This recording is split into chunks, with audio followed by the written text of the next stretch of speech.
Assalamualaikum warahmatullahi wabarakatuh. Terima kasih kembali lagi ke channel Irham Nasution. Kali ini kita akan membahas tentang khutbah Jumat yang berjudul menghindari penyakit qaswatul qalb, kerasnya hati. Khutbah Jumat pertama.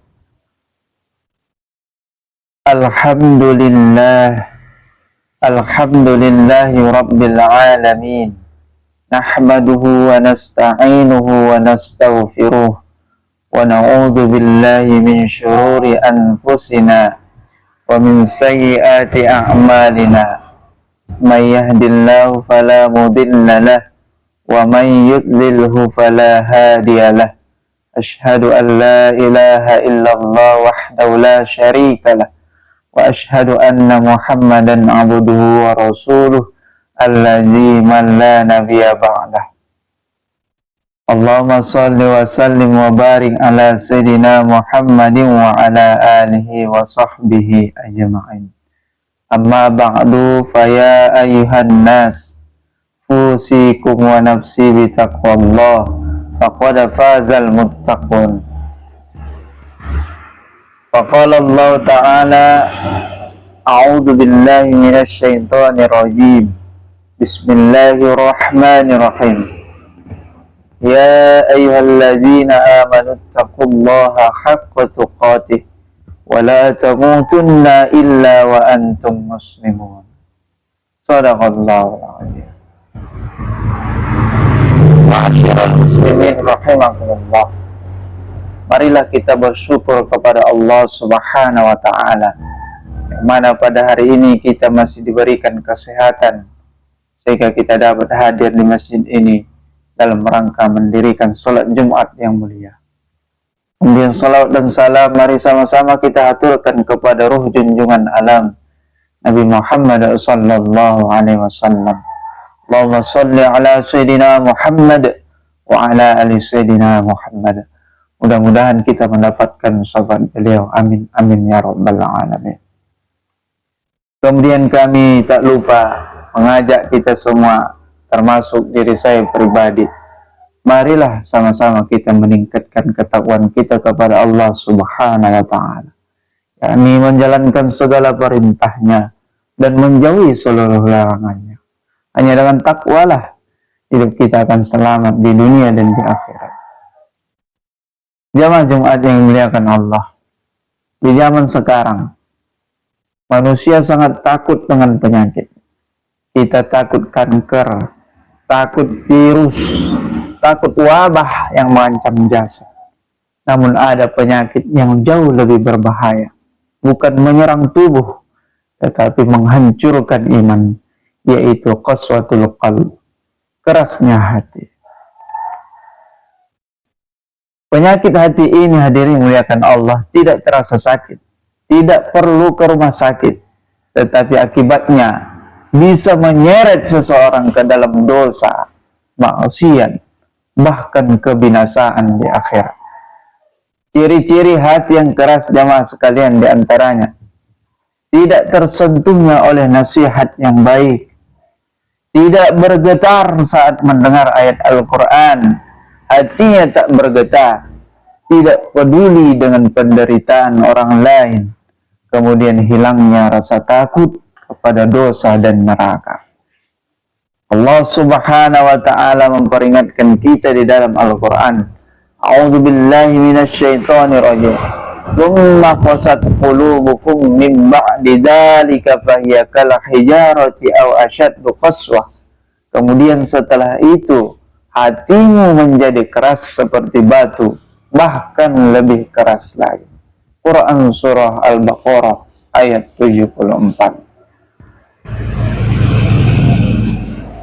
Jamaah yang dirahmati oleh Allah Subhanahu wa Ta'ala, hati yang keras tidak selalu terlihat dari luar.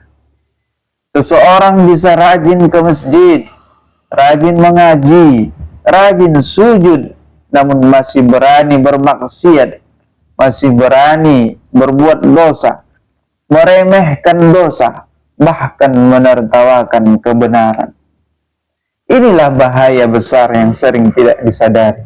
Rasulullah Shallallahu Alaihi Wasallam juga memperingatkan tentang hilangnya ilmu dan rusaknya hati manusia.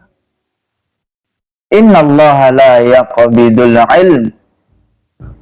Inna Allah la yaqbidul ilman tiza'a, walakin yaqbidul ilma biqabdil ulama. Sesungguhnya Allah tidak mencabut ilmu sekaligus, tetapi mencabut ilmu dengan mewafatkan para ulama. Muttafaqun alaih. Ketika ulama wafat, hadirin, kebenaran diremehkan, kebenaran hilang, nasihat ditertawakan, maka hati manusia pun akan semakin membatu. Masyiral muslimin rahimakumullah. Marilah kita kembali ke jalan Allah Subhanahu wa ta'ala. Marilah kita kembali menyehatkan hati kita yang telah keras, melembutkan hati kita yang telah keras ini. Namun hadirin muliakan Allah Subhanahu wa ta'ala, mari kita ketahui apa penyebabnya hati kita ini sehingga menjadi keras. Yang pertama adalah banyak melakukan maksiat, namun sedikit bertobat kepada Allah Subhanahu wa ta'ala. Yang kedua, hadirin muliakan Allah, terlalu banyak tertawa dan sedikit menangis. Terlalu banyak tertawa, hadirin, dan sedikit menangis, takut kepada Allah Subhanahu wa ta'ala. Yang ketiga adalah banyak berbicara tetapi sedikit berzikir. Dan yang terakhir, terlalu sibuk mengejar dunia dan jarang membaca Al-Quran. Rasulullah Sallallahu Alaihi Wasallam pernah bersabda, "La taksirud dhahik, fa inna kathratad dhahiki tumitul qalb." Jangan kalian terlalu banyak tertawa, karena banyak tertawa dapat mematikan hati. Hadis riwayat Tirmidzi. Hadirin muliakan Allah Subhanahu wa ta'ala. Namun Islam tidak hanya menjelaskan penyakit, hadirin. Islam juga memberi obat. Cara melembutkan hati jamaah yang dirahmati oleh Allah Subhanahu wa ta'ala. Yang pertama, perbanyak zikir dan istighfar. Yang kedua adalah membaca Al-Quran dengan tadabbur, memahami, mendalami makna-makna ayat Al-Quran. Kemudian yang ketiga adalah menghadiri majelis ilmu. Yang keempat adalah menyantuni anak yatim dan memberikan makan orang miskin. Rasulullah Sallallahu Alaihi Wasallam bersabda kepada seseorang yang mengeluhkan hatinya sangat keras. Apa kata Rasul? "Idza aradta talyina qalbika fa'at'imil miskina wamsah ra'sal yatim." Jika engkau ingin melembutkan hatimu, maka berilah makan orang miskin dan usaplah kepala anak yatim. Hadis riwayat Ahmad. Hadirin muliakan Allah Subhanahu wa ta'ala. Sebagai penutup, marilah kita renungkan sabda Nabi Sallallahu Alaihi Wasallam yang sangat masyhur. "Ala wa inna fil jasadi mudghah, idza salahat salahal jasadu kulluh, wa idza fasadat fasadal jasadu kulluh, ala wahiyal qalb." Ketahuilah, dalam tubuh ada segumpal daging. Jika ia baik, maka baiklah seluruh tubuh. Jika ia rusak, maka rusaklah seluruh tubuh. Ketahuilah, itulah hati. Hadis riwayat muttafaqun alaih. Jamaah Jumat yang muliakan Allah, jika hari ini kita merasa sulit menangis dalam sholat, sulit menangis dalam sholat, hadirin, tidak tergugah oleh ayat Al-Quran, tidak tersentuh oleh nasihat-nasihat ulama, maka itu adalah tanda hati sedang sakit. Jangan ditunda, obatilah sebelum ajal menjemput. Hadirin muliakan Allah Subhanahu wa ta'ala. Demikianlah khutbah kita yang singkat ini.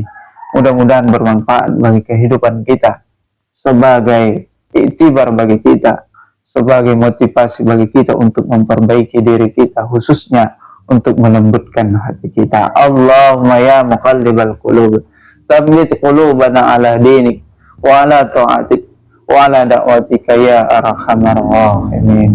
Barakallahu li wa lakum fil Qur'anil azim wa nafa'ani wa iyyakum bima fihi minal ayati wa dzikril hakim wa taqabbala minni wa minkum tilawatahu innahu wal ghafurur rahim.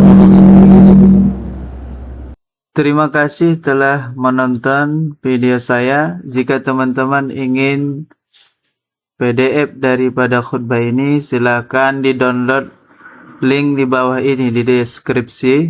Begitu juga kalau misalnya ingin PPT-nya ya. Terima kasih. Billahi taufiq wal hidayah. Assalamualaikum warahmatullahi wabarakatuh.